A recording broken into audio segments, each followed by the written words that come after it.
So welcome everyone. I would just like to welcome you all on behalf of the Department of Urban and Environmental Planning and the School of Architecture to tonight's Plavnik Lecture.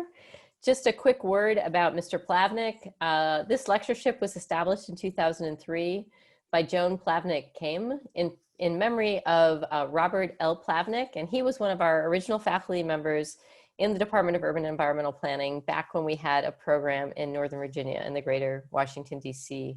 region. So we're really pleased and happy that the family has provided us with these funds, and they are allowing us to bring in a fabulous group of speakers, including the people we have for you tonight. And so without any further ado, I want to invite Barbara Brown-Wilson to introduce tonight's speakers. Thanks, Ellen. I am so excited to get to learn with these amazing women tonight. Bernadette Onyenaka is the co-founder of the O&G Racial Equity Collaborative. She formerly worked in the Racial Equity, Race Equity and Leadership REAL initiative of the National League of Cities as the Racial Equity Manager, where she provided technical assistance to 6 cities in cohorts that are trying to really govern with racial equity at the forefront and engage local officials and key staff and really think through action and implementation on racial equity plans. She led the development of REAL's racial equity training curriculum and really trying to increase capacity in municipal leaders to dismantle systems of institutional racism through policy, practice, procedural, cultural change. And as you'll see, she brings in a care for social determinants of health, a focus on anti-oppression and liberation ideologies, and also just like a deep expertise and ability to think about action through program management and development. So it's really exciting to be able to think big and also do. And that is a quality she shares with Jess Zimbabwe, who is principal of Plot's strategies and was served for many years in a sort of similar role, first through the Mayor's Institute on City Design and at the NEA, and then through as executive director of the Daniel Rose Center for Public Leadership, which was in partnership with the National League of Cities and the Urban Land Institute. And in these roles, she's also serving, like Bernadette, to really think through systems change, but with local government and, you know, at the table to try to kind of think through, okay, you have these values, how do you build them into practice? She's also a licensed architect and a LEED accredited professional. And you can see her bringing in both planning and architecture into all of her work. She's a member of the planning faculty at a few universities, but at the end of October, she's also going to become the new executive director of Seattle's 50-year-old Community Design Center, Environmental Works, which is very exciting for the entire field of community design. I was lucky enough to meet Jess long ago, and she became, as you will not be surprised to see once you hear her speak, the most beloved contributor to the University of Texas Public Interest Design program that I built out about a decade ago. We invited her back every year, and she was always one of those memorable and engaging speakers. But then it was really exciting when she and Bernadette joined forces. I have not gotten to be able to know her as well personally, but when she joined Jess and they gave a version, what I think they're building on as this really kind of strong lecture they'll give tonight for the Design Future Student Leadership Forum, it brings together disciplines, it thinks through in a sort of intergenerational way about these issues, and has now become really a core part of that curriculum. So I'm really excited to share their knowledge with you all today and have them in our community. Thanks for being here. Excellent. Thank you, Barbara, and thank you, Ellen, and thank you, Sneha, for making this, and everyone else who worked to make this happen. It's a real treasure to be here with Bernadette, one of my favorite colleagues, and to talk with you all tonight. We are going to run through some slides, and we've got some interactive activities and links that we'll share with you in the chat. And then we're hoping to have some time at the end for question and answer, because it's a big topic and a big conversation that we are not going to resolve in 1 hour. But our talk today is called On This Site, Acknowledging the Racialized History of Places and Neighborhoods, Sites, Places, and Neighborhoods. And as we begin, I want to respectfully acknowledge that I am speaking to you from the occupied lands of the Coast Salish people and the Duwamish tribe, the first people of Seattle. And I want to acknowledge, and give my thanks to the land and to the tribes. And Bernadette will post a link in the chat. If you haven't seen this map, it's a really amazing resource. Native Lands, produced by Native Lands Digital, a nonprofit organization out of Canada that works with First Peoples there. And you can put in any location and address, and learn more about the history of those peoples and the tribes, the relationship that we as settlers have had with the treaties, broken and unbroken, and promises, some kept, many unkept, with those first people. And so I wanted to say that acknowledging that land is a first step towards recognizing that longer history and your place in that history. So everybody, if you click on that link, and if you don't already know what land you're occupying, it'd be great to share that in the chat. So you can go ahead and put in an address where you're at, where you work, where you live. And that's a first step, I think. I think it's a beautiful thing to sort of acknowledge that geography, and a first step to answering a lot of important questions. You can zoom way in, but then if you zoom way out, it also creates this beautiful tile pattern of all the overlapping lands of different tribes. And I've been enjoying, excellent, somebody else from Duwamish land, great. I've been enjoying being on Zoom calls and doing this exercise and learning myself more about relationships to the tribes and the first peoples of this continent. Piscataway land, excellent. Perfect.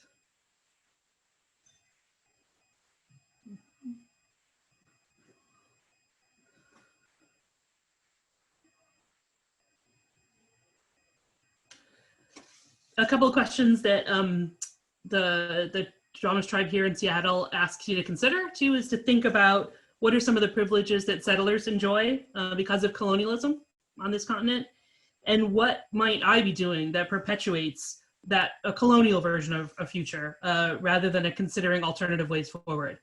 So this is a great first step. And if you didn't know before you looked at this map, this is a great first step that you can look up sort of the history and also the present day situation of those first peoples of the land that you're occupying. Great. Thank you all. You can go ahead and keep posting in the chat as you need. I think it's great. It's also a beautiful thing to see scrolling through in the chat.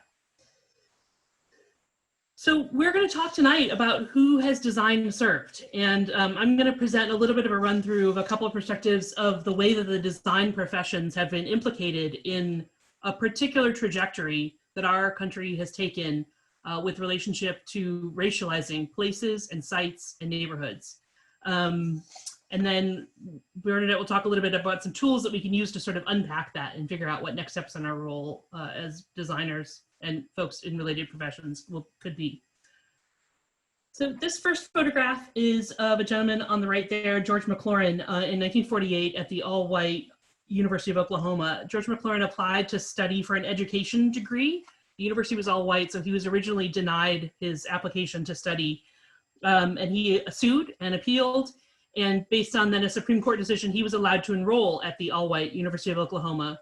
But the standard practice was total segregation at that university. And so when he enrolled, they built a separate anteroom in several of the classrooms so that George McLaurin attended classes in a physically separated space from those of his colleagues. There he is in a class, and there's a picture of the anteroom that was built onto one of the classrooms to put a desk for him in a separate space than his colleagues, right? So somebody, some architect, some professional is involved in creating a whole new infrastructure, a duplication of learning spaces within one classroom just to meet that Supreme Court ordinance. Of course, these kind of things don't happen only at the architectural scale, right? We know that they happen beyond the scale of one site or one building, that sordid history. And so this is a photograph of a neighborhood in Los Angeles. You can see the tower of City Hall there in the distance. This is a neighborhood called Chavez Ravine. This is a photograph from around 1951, when the Chavez Ravine was home to 1,800 families who were mostly agricultural, mostly farming. fairly low-income families, but a tight-knit community there in the ravine. And in 1952, the city of Los Angeles acquired most of the land in the Chavez Ravine for a planned redevelopment of public housing called Elysian Park Heights. It was going to be designed by architect Richard Neutra and would provide 3,600 new public housing apartments that those families would then be relocated into as the plan. So 1951, 1,800 families lived there. In 1952, the city acquires a lot of land to build this project. Then 1 year later, in 1953, Norris Paulson, a political conservative, is elected mayor of Los Angeles, and part of his campaign platform is opposition to public housing. So here, the city of Los Angeles owns all this land in Chavez Ravine and is no longer going to build the Elysian Park Heights designed by Richard Neutra. So for years, Chavez Ravine sat nearly vacant and the land was unused except for a tiny number of residents who'd remained on their property. Until in 1957, when the Brooklyn Dodgers began exploring a move from Brooklyn and wanted to move to the city of Los Angeles. So the city, of course, wanted to get a new professional baseball team. That'd be a great economic advantage, a cultural advantage, sort of bragging rights among cities. And so Los Angeles wanted to do whatever they could to accommodate the Brooklyn Dodgers. And they looked around, where can we accommodate a stadium? Here's this piece of land that we own that the city had acquired using eminent domain and every tool at its disposal. And so this is a photograph then of Los Angeles County sheriffs forcibly removing Aurora Vargas from her family's home in 1959 when they removed the last of the families. And since then, today, this is what Chavez Ravine looks like. It's the home of Dodger Stadium and a parking lot for 50,000 cars. So those are old history, that's black and white, right? That's a long time ago, but this kind of forced removal and this kind of racialization through public policy continues apace. This is a photograph of the Robert Taylor Homes development outside of Chicago, which was 28 of these high-rise buildings, over 4,400 units of housing, public housing in Chicago. It was built in 1962, and when it was built, it was the largest public housing development in the country, stretched for 2 miles south from downtown Chicago. I mean, you can see the row of those same buildings leading up to the skyline there, right? And so in 1993, the Housing Authority decided to replace the Robert Taylor Homes using funding that it had from the Federal Department of Housing and Urban Development under the Hope 6 federal program. But in the years leading up to that, so they got the federal funding under Hope 6 in 1993. Between 1995 and 1998, the Chicago Housing Authority evicted 1,003 families from 13 different public housing properties that it planned to revitalize. But over that same period, they evicted 355 families from 10 developments that were not scheduled for redevelopment. So, you know, there's been an argument made that that eviction policy was a part of their redevelopment scheme, partly because the eviction rates were higher in those that were planned for mixed-use redevelopment. Because under the Federal Universal Relocation Act, public housing residents who are displaced by redevelopment have to receive alternative housing. So that means they have to be moved to another public housing unit or into private housing they're given a Section 8 voucher. But so the CHA, the Housing Authority, is under no obligation to move tenants who are not in good standing, either because they're behind in rents or they've violated some term of the lease. So I think those differential numbers between those who were evicted in the years leading up to the redevelopment of Robert Taylor Homes and other projects through Hope 6 shows that there was a differential application of who got removed from those public housing projects. And then the city of Chicago, the Housing Authority removed these projects, but they were struck by the economic downturn shortly thereafter. So their plan had been to replace those 4,400 units of the Robert Taylor Homes with a whole bunch of mixed use income properties. The original plan, the replacement plan, was to build 1,800 units on site and 600 units off site, so on other properties owned by the Housing Authority. Again, even that 2,400 total pales in comparison to the 4,400 units of housing that were demolished. But even those plans for 2,400 units were slowed because they came into existence in 2007 when the last of the building of the Robert Taylor Homes was demolished, right? So the housing mix of what eventually got replaced much later than proposed was still about to go 1/3 to former Housing Authority residents, public housing residents, another third to affordable residents, and a third to market rate. So this is a dramatic decline just in one particular project. And this kind of thing happens around the country with that kind of particular application of the rules and the funding that comes from the federal government for public housing. This is a photograph from an expose in the Saturday Evening Post about blockbusting, which was a practice that happened around the time when white flight was happening, and a lot of families were leaving, a lot of white families in particular, were leaving central city neighborhoods. Blockbusting, I think, is really insidious because it shows us the role of the real estate professions in this abhorrent practice. So what would happen is that real estate agents would hasten the transition of white-owned residential neighborhoods by, in some cases, hiring Black actors to push even a pretend baby around in a baby carriage around a neighborhood so that the real estate agent could go and knock on the door of remaining white families who are holding on to their home in the neighborhood and say to them, hey, have you seen who's moving into the neighborhood? So that they could play on fears, the race-based fears of those white families and convince them to sell their properties.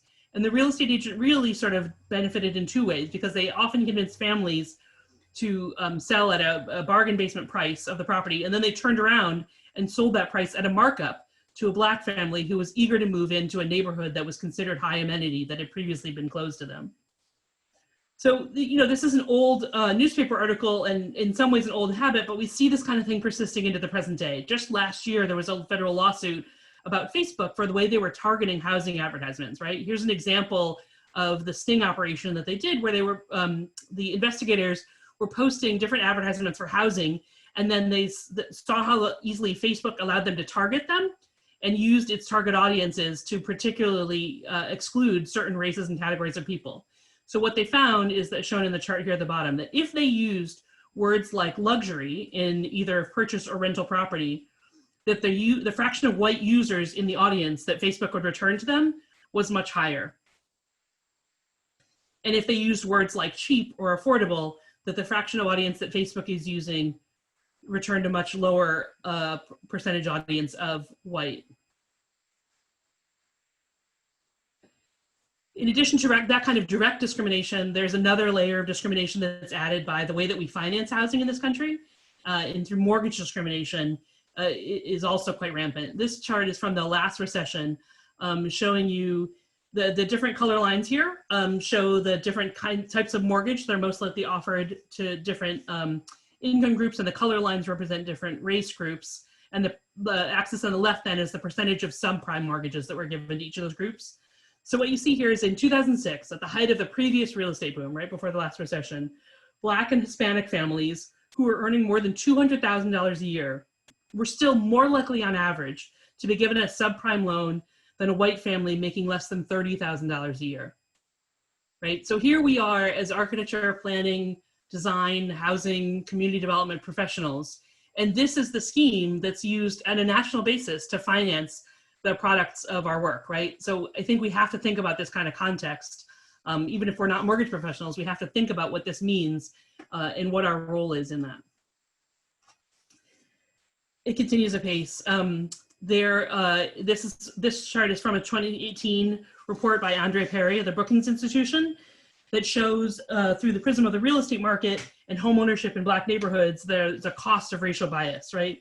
So what this study found is that owner-occupied homes in Black neighborhoods are undervalued by $48,000 on average, right? And Bernadette's just posted a link to that study there. So that amounts nationwide to, it adds up to $156 billion in cumulative losses. And that's partly because, the real estate industry, appraisal industry, is functioning based on maps that are carrying forward segregation practices from our American history. This chart was just from this summer, a report in July 2020 by economists at the University of Utah and the Indiana University that showed in almost every state, property tax assessments were higher in areas with more Black and more Hispanic residents.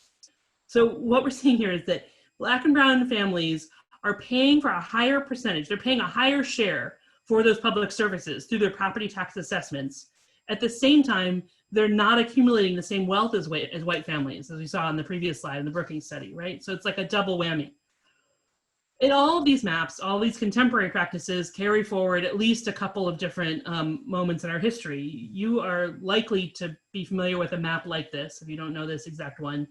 But these patterns of discrimination in every US city were set in place in many cases by the quote unquote redlining maps of the Homeowners Loan Corporation, which was a project of the New Deal that would be federal insurance for mortgages. But it was all based on a scheme that codified neighborhoods for the lending risk of backing up a mortgage in those neighborhoods, and said that the federal government would not back up the risk of some of these neighborhoods that were too high, largely based on race-based categories. There's a great collection of redlining maps from around the country at the University of Richmond's Mapping Inequalities Project, which we'll also post a link to. And if you haven't seen, you're likely to have already seen, the map of Richmond or other places that are near you, but they've collected all of them from around the country. And so that's a great place to start when you're trying to get a handle on what the history of a place where you are working or designing or talking about policy is. Because as we'll show you, these redlining maps, the boundaries on them carry forward into a lot of conditions for today. So I would encourage you, if you haven't visited that, to find a city that you know well, maybe a city where you grew up, where you have family, or you've worked or been, and to click through and look at those boundaries from 1930s and see how they relate to the present day conditions of that neighborhood, and what are the sort of through lines of that narrative. And the other thing to keep in mind is our profession's complicity in all of this.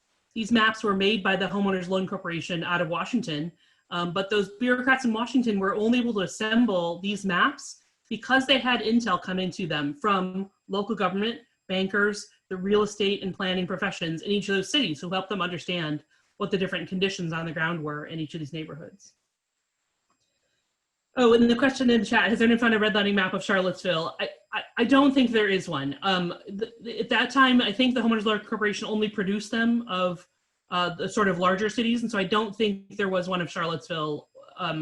There often tend to be a little bit larger cities in the 1930s. They're usually the largest cities by population then. Oh, thank you, Alyssa. Great. Excellent. There is one of Washington, D.C., so you can find that at the link. But I don't think there's one of Charlottesville. Great.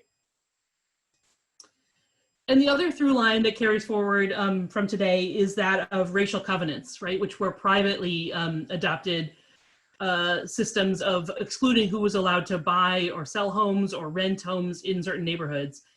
They gained widespread significance starting in 1917 after the Supreme Court decision in Buchanan versus Warley, which outlawed race-based zoning. So before that, before 1917, a city was allowed to have in place a zoning map, an officially publicly produced zoning map that said, this is a Black neighborhood of the city, this is not a Black neighborhood, this is a white neighborhood of the city, this is an immigrant neighborhood of the city. And to have those explicit race-based categories. That's overturned in 1917 by Buchanan versus Warley. But so then what rises is a privatized system of doing that in covenants that are written into the deeds at the point of property transfer. So a lot of post-World War II cities, when racially restrictive covenants were sort of in fashion after that Supreme Court decision, have a lot of their land and a lot of their housing development covered by such racial covenants. It's estimated that 90% of the housing projects that were built after World War II, so a huge amount of cities like Los Angeles and Chicago, are covered by these racially restrictive covenants. Those covenants were not outlawed until 1948 by another Supreme Court decision, Shelley versus Kramer. But even though they were outlawed by Shelley versus Kramer in 1948, that simply meant that the government could no longer enforce these private covenants in private deeds. But an awful lot of them remain in the paperwork on those properties, right? They remain in the underlying documents, the title insurance and other documents. And so this is a screenshot here, which you may be familiar with because it's in Charlottesville, of the Mapping Seville project, which is a crowdsourced project to document, to go into those deeds and to record sort of where those were in place. So I really recommend looking at that. There was a project a few years ago in Seattle where they found 50,000 some such restrictive covenants inside the city of Seattle from doing this kind of a public education project. And so those carry forward in ways that Bernadette will tell you about. All right, thank you, Jess. So Jess did a really great job of outlining sort of this long history that sounds like, technically ended or at least legally ended when redlining was abolished. But we know that the through lines of the past and the present should be clear by now. I think in 2020, it's really become evident how important it is to know the full history, and not only know the history, but be able to see the patterns of history repeating itself in very contemporary ways, in race neutral ways, and the ways in which they're perpetuated by business as usual. And so really the idea of understanding this history and being able to connect those through lines are really connected to the idea of creating new patterns. And creating those new patterns really come based off of your knowledge and understanding of how these systems and institutions and policy tools work, where you are, where certain stakeholders fall within the system, and how they can operate to perpetuate these patterns in the present. So I'm going to go to the next slide and really continue to look at the living legacy. So even though federally sanctioned redlining was abolished in the late 30s, we still see that the legacy lives on. So Baltimore makes an excellent case study in case in point. What we have here pictured is a map of the Baltimore city, and the dark gray and light gray map overlay on top is laid over the original redlining map. And essentially the light gray sections of the map indicate a median family income that is below the federal poverty line, which we know is really, really quite low. And as you can see, there's a lot of overlap between the red line neighborhoods and the yellow line neighborhoods, which was the next degree of assessed with perceived risk that was within the redlining map system. And so what we see right now, this is data from 2010, and essentially not much has changed. Those neighborhoods are essentially still very Black and still quite poor. And we should know by now sort of the legacy or how the compounding of wealth building over time was denied to Black families specifically because of redlining. And so intergenerational poverty is really deeply tied to this long history of redlining and these racist practices to essentially keep Blacks out of neighborhoods and access to wealth building opportunities and resources such as homes and also solid neighborhoods. But also to Jess's point, as she made earlier about Dr. Perry's research at the Brookings Institution, there is also the devaluation of Black land and Black-owned properties is also deeply tied to this legacy. You have to understand that when those neighborhoods were redlined and they were concentrated poverty, it also created this imagery that associated Black people with negative attributes. These neighborhoods weren't well kept, they were dirty, the houses fell apart. And so from looking from the outside in and within a context of sort of understanding that Black folks are a certain way and white folks behave a certain way, it also creates this underlying perception that persists today that essentially Black people will the presence of Black families will deteriorate or degrade the value of property, even though the same, they can be separate and equal, but not valued equally. And so again, all of this is deeply tied to this history of redlining and all of these other practices. And so it's important also then to think about the intention of design through policy and structure. Since we've talked about this history of redlining and how families of color, particularly Black families, were denied access and opportunity to homes, to home purchasing and wealth building, what we see now in the bottom right-hand corner of the screen is sort of what the neighborhoods look like often now and sort of the different resources that they have accessible and readily available to them as the history of lack of access to wealth building has compounded. And so at the top of the hour, at the top of the lecture, we asked sort of who has design served, and we've touched on sort of how white families have been the beneficiaries of specific designs, these tools that design segregation, both social segregation and also economic or racial segregation and economic segregation. And so within the context of race explicit policies, it's clear that what the intentions of design were at those times and who were the intended beneficiaries. But now as we think about it in a more modern context and we don't have race explicit policies, we still need to think about who is being designed for, who are projects, et cetera, designed for, and who's benefiting from those designs and who's not benefiting, who is being burdened by the lack of design. And really who and how are we participating in the process of designing sort of a separate and unequal society, and what are we denying to those communities that don't have the same access to benefits as privileged communities? And so, as Jess mentioned, talking about a couple of different court rulings, Milliken v. Bradley is really important to also recognize within the history of these events, because that ruling in 1974 essentially killed any real legal efforts to intentionally desegregate neighborhoods and schools. And so once we think about neighborhoods and the quality of, not once we think about it, but as we think about the quality of neighborhoods and schools and how they are deeply connected to each other, again, let's think about how architecture has been complicit in designing schools that were essentially built to provide a lower quality of education. And then what does that look like moving forward to correct that? Obviously, history is really important, but it's also, unchangeable. So what then are the necessary tools and steps to break these patterns? I've got a couple more slides that I'm just gonna sort of very high level overview, talk about. Redlining persists, obviously not in the ways in which people can be determined who can buy where, at least not by race, but by income largely. But investment also is a modern day, the investment patterns are modern day redlining practices. And so if we look at this image of the Baltimore City map on the right-hand side of the screen, you sort of see, if you're nearsighted and take off your glasses and squint your eyes, you see what looks like a butterfly. And so this black butterfly is the lack of investment that occurs where the large concentrations of largely Black families live in Baltimore City, because Baltimore is just largely a Black and white city. And then down the middle, you see this investment, the higher levels of investments in pink, which are essentially the downtown and uptown corridors within the city and into the county where white residents live. And that is where the consistent pattern of investments have continued to occur within the city. In the next slide, we can also look at what is essentially going to become Port Covington, or Tomorrowland, which was dubbed by the local media a couple of years ago, which received a large multi-million-dollar TIF from the city to build essentially a brand new city, Kevin Plank, Under Armour, to build this city within a city. And it is all exclusive, all upscale, all luxury, very nice restaurants. I have been there, but unfortunately that was also a neighborhood in which was largely neglected and uninvested in for many years, and was largely occupied by people of color since it was part of the remnants of the industrial part of the city.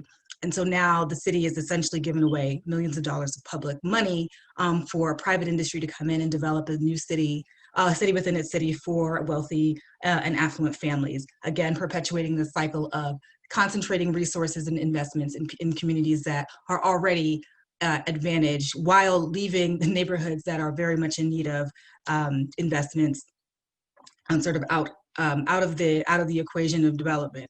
And we see this pattern persist also in how we talk about design and architecture and the entire design ecosystem. We see it in our politics. There's very common language that I would love for you to, if you can think of sort of the common codes that are often utilized around race talk without talking about race, which is how these patterns around capital investment can continue to target essentially white neighborhoods, or to be built for white families and affluent white people without saying that explicitly. So it's really great to be able to identify what that language looks like, what it sounds like, and then start to ask questions or develop questions and develop sort of not talking points, but strategies to address these, to test or push back against the assumptions that are carried within this coded language. We can go to the next slide. So that's this question around sort of the coded language that we hear, and the patterns and practices that perpetuate this idea are really designed to ask how you reorient the intention of design and development. And unfortunately, we know that sometimes you have to operate within systems that may not necessarily be in full alignment with your beliefs or your values, but how do you reorient that intention to focus on the people that will be utilizing these designs? Why are certain neighborhoods allotted certain resources versus others? These patterns continue also in displacement. So gentrification gets talked about a lot, but gentrification isn't necessarily the problem. The fallout of gentrification is displacement, which is a large problem, which we are seeing in many cities that have large communities of color that are being displaced, that once lived in the inner city and are being displaced because people are realizing that the inner city is a much easier place to live, less traffic, closer amenities, et cetera. And so two examples, really prominent examples of this, this challenge are in Atlanta and in Oakland. I don't have a map of Washington, D.C., but as a resident here, I can also attest. And we know that very famously that displacement is becoming a problem. So what are the tools and what are the processes in which projects get approved, designed, et cetera, that leave out communities that are going to be pushed out by these projects? Lastly, I want to talk about how history repeats itself. Earlier in this lecture, Jess talked about the Chavez Ravine and, you know, the process between 51 and 59 in which families were displaced, removed, and that land was reclaimed by the city through the practice of eminent domain and then turned into a stadium. Well, unfortunately, the same thing is happening again and in Los Angeles once again. The city of Inglewood, which is a large, very diverse enclave right outside of Los Angeles, is now the location, the future location for the relocated Los Angeles Rams stadium. And so this $2.6 billion stadium essentially is potentially very likely going to produce a lot of displacement because of the value that the stadium brings. And there have already been multiple projects that have gone up within Inglewood, driving up the cost of rents, driving up the cost of property taxes in this very largely working class neighborhood. And so there is a large concern within these communities about their ability to remain in their community, especially in a space, in a city like Los Angeles, where affordable housing is all but not incomplete, but almost all but doesn't exist. And so again, what were the processes that got this project approved? And more importantly, what are potential policy tools and strategies that can be used to prevent the displacement of these families in the event that, you know, at the end of the day, stadiums will be built and they're going to be built wherever they built. The problem will persist in terms of increasing land properties and values. How do you protect the communities that are there already? So I want to talk about, Jess is going to talk about sort of the architect's resistance and the potential for architects to leverage a position within the system to create change. Yeah, we've taken you through some unsavory moments in the last century or so of US history, and especially related to the design profession's involvement in it. So we want to take a moment of inspiration from past historical movements too. And this is one that I find some inspiration from in the Architects' Resistance, which was a group that was formed especially in the 1968-1969 school year by architecture students and faculty at Columbia, MIT, Yale, and a number of other East Coast institutions. And it emerged out of the larger social uprising of the years of 1968, 1969. But there was a particular organizing principle for some of the architecture students and faculty around the role that the architecture profession played, right? So this is a photograph of the Architects' Resistance campaigning in front of, or picketing in front of the offices of SOM. They had condemned the firm SOM because they had SOM had just won a lucrative contract with the Anglo-American Corporation to design the Carlton Center in apartheid South Africa. And so the Architects' Resistance argued that architecture for racists is racist architecture. And in some of their calls, they would say, you know, right now, while we are here in our architecture studio, learning about, you know, how to be good architects and go forward as a profession, some architect is sitting in an office at SOM designing 3 sets of bathrooms for Black, white, and colored people in apartheid South Africa, right? And so they called attention to that and were noisy about it. They picketed in front of offices at SOM. They organized within the AIA and other professional organizations. This is a publication that they put out called Architecture and the Nuclear Arms Race, where they opposed a fallout shelter program, building program that was developed by architects. And then they organized, after they published this publication, and then in 1969, they organized a 1-day-long teach-in on the same day and at the Boston Architectural Center while the National AIA was meeting in Boston for a day-long meeting in partnership between the AIA and the Department of Defense, talking about the design for fallout shelters. And the students who organized that competing, confab of people at the Boston Architectural Center, here's a quote from them. They said, "We didn't think the AIA's participation was necessarily an endorsement of nuclear war, but it was both a practically and politically inadequate response." And so this kind of organizing led to a lot of change within the AIA and led them to change a bunch of national positions. And so I think that, you know, the Architects' Resistance argued that the profession had become dominated by a culture of expertise and acquiescence to power, and that they didn't think that architecture was just about, you know, purely aesthetic or purely technical undertakings, that it had a broader moral and social responsibility to society.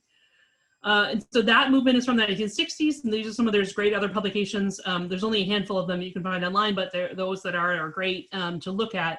But we also want to share with you a couple of present day organizations that have been really motivated during the time of the pandemic. You may already be involved with these folks, but the Design as Protest Collective is one group. The Unurbanist Assembly. There's a revival of a national campaign to get the AIA to censure members who participate in the design of death penalty chambers or chambers for solitary confinement. And so those are just a couple examples. And I'd love if folks know of things that are happening locally around Charlottesville or other campaigns nationally. I think there's a great time to share those in the chat window too. But we just wanted to leave you with at least one example of a clear-headed way that the profession has organized itself before. And then I'll turn it to Bernadette for some closing organizing thoughts. Thank you, Jess. So as Jess mentioned, you know, there's a lot of opportunity for architecture to play within this changing the patterns of the system. And so I want to just bring attention to really the cycle of what we really walked through this history, right? We talked about sort of how people of color are being removed from their property, removed from their homes, being empowered of their ability to build wealth, build community, et cetera, build a nest egg and be able to like care for their families in the same way that white families were, simply based on where they live and how that was valued based on who they were. And so this cycle looks a lot like this practice of racial isolation, right? That is what segregation functioned to do, was to be able to isolate or to protect white people from everyone else. And that's literally that's unfortunately the lens in which segregation was built from. And so racial isolation, when you are not white, then often leads to divestment in the community that you are now concentrated in with everyone who looks like you and also makes likely the same amount of money than you or less. At the same time, the money that wasn't used to invest in those communities was used for the subsidization of suburbs for white people. This practice still continues in the form of tax incentives for new home buyers, and those new home buyers often at least have the appropriate levels of credit and savings so that they can take advantage of these programs and also just have a little more access to these information of those programs in and of itself. Again, so this subsidization of privilege for white folks versus, or upper and middle class folks versus the concentration of poverty for folks who are then left to live in specific isolation based on race and class. And then we'll see what happens, right, is that concentration of poverty often devalues and starts to break down those neighborhoods, and then you get blight. So you get urban renewal and displacement, right? And as Jess says, anytime there's renewal and moving of poor people from one place to another, we see this domestically, we see this historically, we see it in international development, you are always going to lose the concentration of affordable housing that is available for the folks who previously lived there. And again, now you have created new space for newer, shinier things for people with more money and who are more deserving as far as our social hierarchy determines. As folks get replaced or placed into other moved and displaced into other places, typically you would see crowding, but now because it is basically the gentrification is bringing folks back into the middle of the city, what you're seeing is the sprawl of suburbia being really detrimental to communities that were once at least had the privilege of being close to each other, having proximity, and now they're sparse, spread out, especially when they're low income and don't have access to automobiles, creating all sorts of other problems, including crime. Then blight, again, the cycle isn't necessarily in order, but these are all of the components of the cycle that essentially lead to the idea that, oh, well, we've got to reinvest and redevelop this neighborhood, but the redevelopment and the reinvestment is almost never intended for the folks who are already there, who were not being invested in the first place. And again, this process of subsidization for essentially privileged families, privileged communities, again, leads to racial isolation. We see it in real time in gentrification and displacement as cities are becoming Black and white in different places and really in the inverse patterns.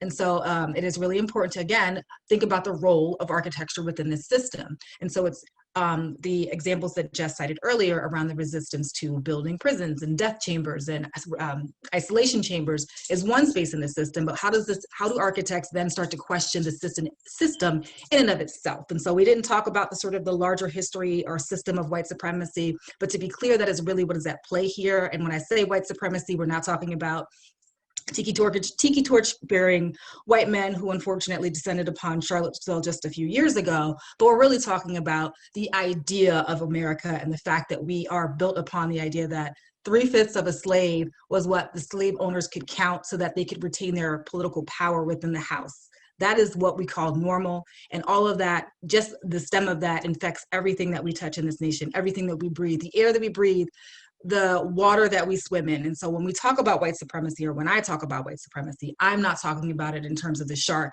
I'm talking about it being in terms of the water. And what is the architect's place? What is architecture, design, urban planning, all of that? Where is its place within the system? What is your place as a person within your role? And what is the role, what power does your role play within the institutions that you serve, and then how they are components of the system? So that's the next slide. And so it's just really important to start to explore the influence of the role of design within this cycle and how it can start to ask different questions and behave differently in order to create new patterns, and then therefore create new outcomes. And I do think that might be the end of my section. And I think Jess is going to bring us home with policies, practices, and conditions for equity. Yeah, this is just a long list. We were just sort of brainstorming some of the ways that this gets translated into present day ways that we talk about race without talking about race, right? And I think that's an important thing to keep in mind, is that if you look over this long history of how the built environment professions have been complicit in this system of white supremacy, it started out being very explicit, right, with explicit race-based zoning, but it didn't go away. Like, white supremacy has kept finding ways to keep reinventing itself. And so I think, Bernadette mentioned this earlier before, but like, it's important to crack that code of like, when you hear coded language that's talking about race without talking about race, it's good to call that out or acknowledge that. And so these are some examples where we think race comes into present day contemporary decision-making around the built environment. And that's about public transportation in terms of route selection and station siting, about highly concentrated luxury new construction, speculation in the real estate industry, not in my backyardism, a preference and protection of R1 single family zoning in a number of neighborhoods, incredibly weak tenant protections in most US cities, toothless or no enforcement for a whole bunch of other, provisions around people's quality of life and building code enforcement in cities. I'm not sure what we meant by broad coalition of community engagement. I'm actually going to say when we were brainstorming that one, but I think it's important to have a broad coalition of community engagement. And then the timing and the location of public meetings, right? How are those chosen, and who gets to participate based on when, where those happen? And so who's the beneficiary and who bears the burden of each of these decisions that happen in the built environment? And so we've identified 5 critical questions that we think are essential when you're starting out on a project or starting a new approach to a way of looking at a place. So what's the history of the place and the community? Who does the work serve? How do perceptions of race and place show up in that work? Who is missing and why? And why does this problem exist? And that's the kind of set of questions that could be repeated over and over again at several points in a project. You're thinking constructively about that. So with that, I know we had advertised this would only take 1 hour, which is a lot to cover in 1 hour, but we do have a few minutes left within that hour, and we'd love to open this up to a bigger group discussion. I also I don't turn into a pumpkin in 9 minutes. So if folks had, wanted to continue this conversation for a little bit longer, we'd love to hear from you and hear your thoughts on any of this, hear what this looks like on the ground in communities where, in Charlottesville and other communities where you live and work. And I see that a couple other folks are sharing links. That's great. The link for ADPSR, which is the sort of organizer of that campaign to get the AIA to change their ethics code to censure members who participate in the design of solitary confinement and death penalty chambers. But yeah, so feel free, let's have a conversation, and I'd love to keep those resources going in the chat. I'm going to stop sharing slides, if that's okay with everybody, because then we can see more people.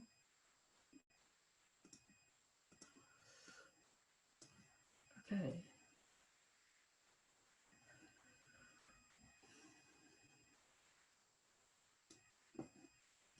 So this is where we have a little lack of leadership. So we'd really love for you all to put in your questions for the terrific presenters. And I just want to give you both an appreciation.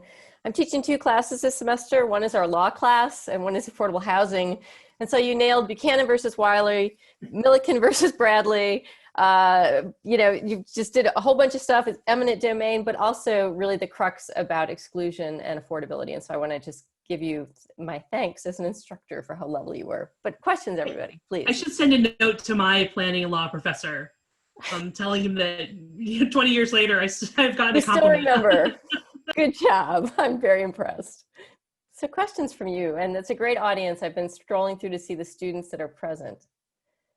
So we've got our first question from Carolyn Heaps. Do you have any examples of particularly successful or innovative urban planning efforts to address these issues? Yeah, that's a great question. And I think we're also learning, I don't know if there's anything that I would hold up as like the be all end all best practice, but one that I think was quite good, not just in its outcome, but actually in the process that went into it, was the Minneapolis 2040 comprehensive planning process. So that got a lot of press when it came out a couple years ago, because it essentially eliminated single family zoning for the city of Minneapolis, which is a goal of a pet project of many progressive planners around the country. And so that was a great outcome that was much celebrated. But I think actually what went in behind that was a great story too. And it's probably not unrelated to the outcome that came out of it. It was about 3 years, that process of that comprehensive plan update. And for the first year of it or so, at least, they weren't doing any broadly advertised public meetings that you or I or any people who are just like planning nerds and subscribe to all the planning listservs in town would have found out about. Because what they were doing was setting the stage with a number of small group interviews and focus groups that were particularly trying to target folks that wouldn't come to the typical kind of meetings that you would have about a comprehensive plan update.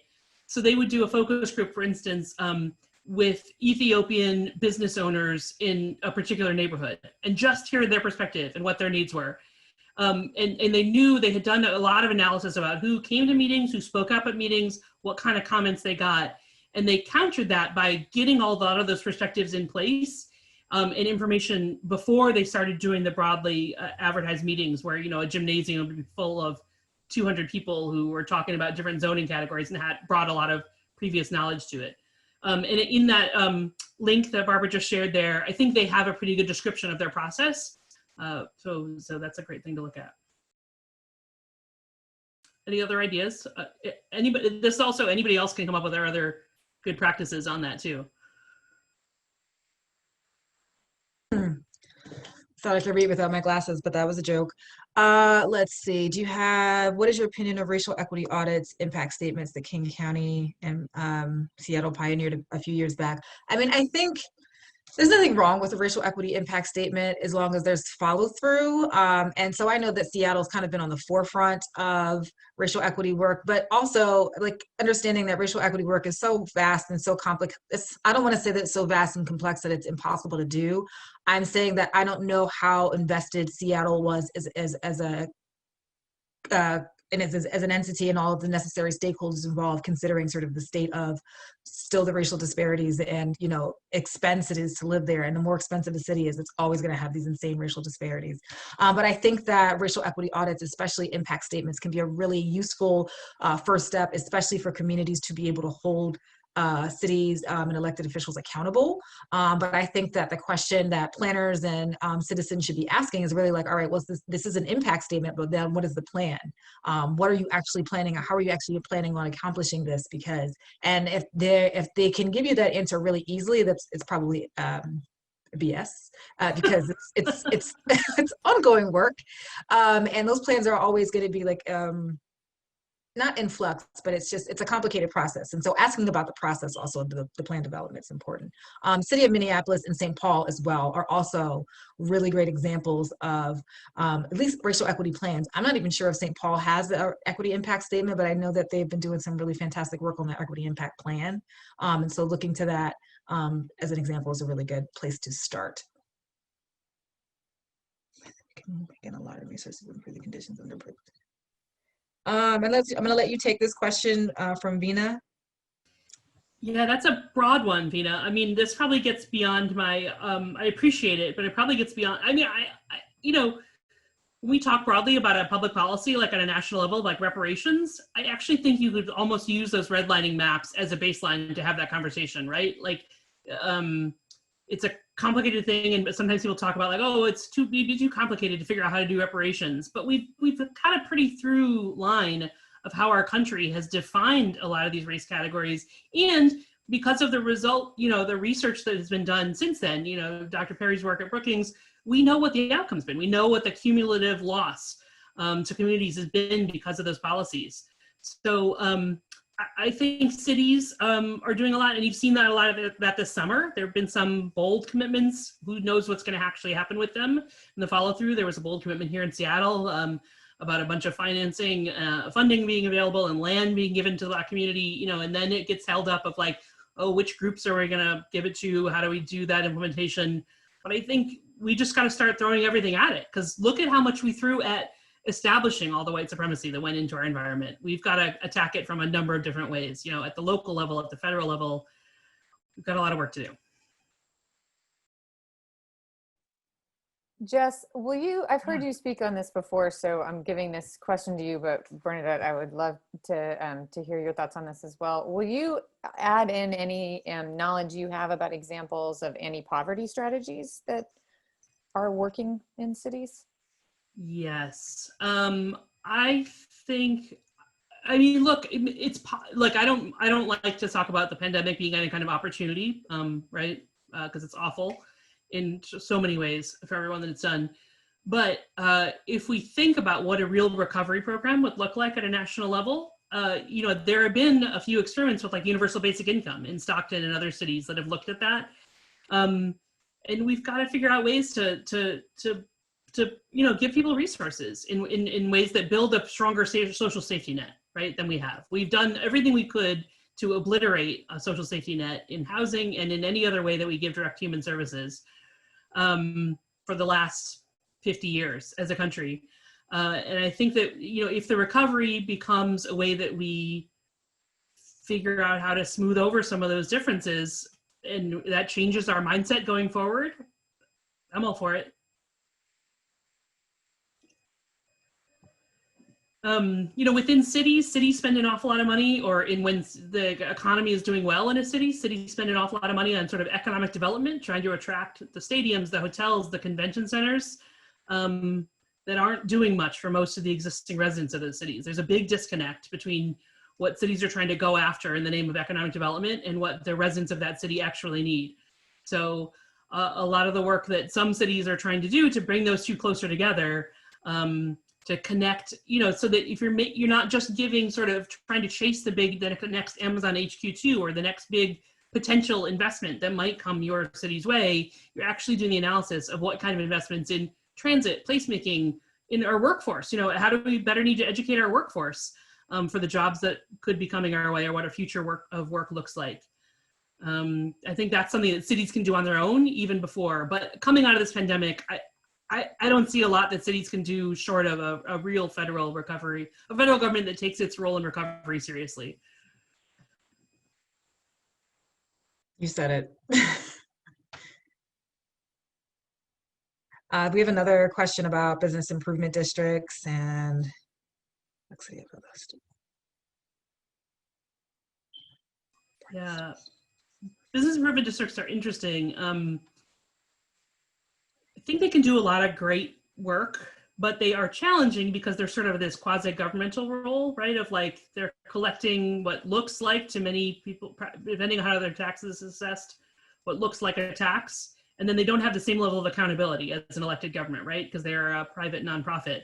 So that lack of accountability can be a real challenge. I think in some cities, they do a better job of partnering with those bids to make sure that they're not just you know, being a private police force and not much else. And I think some bids are better at others of understanding their role in equity. So I don't have an easy answer on bids. I can see the challenges of them, but So there's a question about affordable housing. Yeah, there we go. Emily Broadwell asks, what do you think are some good strategies for locating affordable housing efforts in urban cities? Yeah, that's a good complicated one. I think that I understand the motivation to want to put it near transit in particular, and other amenities that are going to be most useful to the residents of that affordable housing. But I think that if you only exclusively do that you're letting single family affluent neighborhoods off the hook too, right? By allowing them to preserve their status quo and further entrench the value that's rising in their homes and their neighborhoods. So I think you've got to put a little bit of a mix on that. And that's why, it's really important to look at that single family zoning where it exists in your city and whether it really needs to be there. And